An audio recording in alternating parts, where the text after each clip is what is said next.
I do a lot of research for my writing. I'd write on the mirror just before I went off on a research trip in search of, and I'd put a character's name, and I was going down there and specifically talking to people who've had more or less that life experience. You're doing the research, you're trying to take the temperature of something, you're trying to look at a specific society.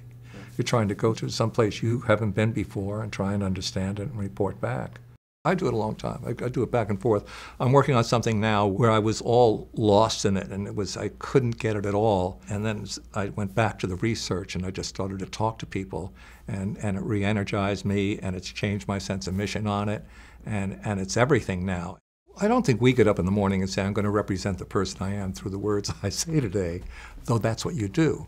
You know, that's what happens. But when you're writing, you're representing a person by the words they say.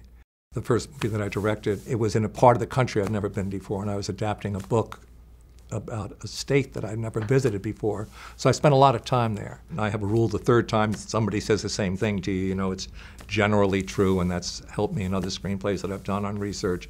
But the big thing you get by talking to people is a sense of responsibility to them. If you're with a 50-year-old woman who has some means in Texas, and it gets to be about 5 o'clock, and you're sitting with her and she's giving you her time, and at a certain point you see loneliness, you feel the loneliness enter the house. I mean, that's palpable. That's just respect for her humanity that starts to resonate within you.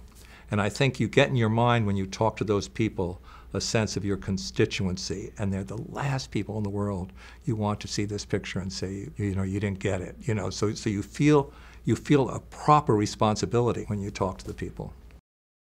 With broadcast news, I felt we had just been through a lot of feminist heroines, and it was what's a post-feminist look like? Because there had been a lot of pictures with a certain kind of female heroine. And it was great, but we'd been doing it for a while. And their research helped enormously, just talking to people. There were 4 women who I think were in some way a composite of the heroine in broadcast news.